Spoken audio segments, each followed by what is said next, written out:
This is the Skin Gym Face Sculptor. It is designed to really sculpt the muscles of the face, release any tension, and help with TMJ. So you're going to start by using the face sculptor on a clean face. Starting with the neck, you're going to use the tool moving upward with gentle pressure. Use the tool long enough, as many strokes as it takes to really feel the release of tension.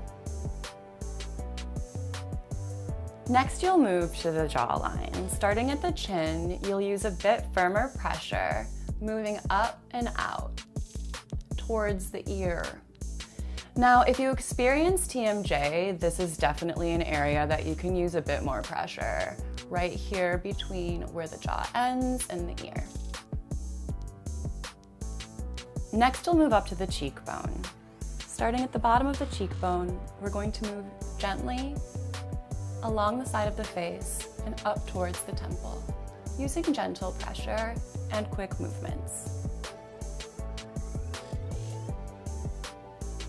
Moving up towards the brow bone, we're going to use the tool very gently because, again, this area is very delicate. You're going to move along the brow bone up towards the temple. Make sure you're always using this tool up and out.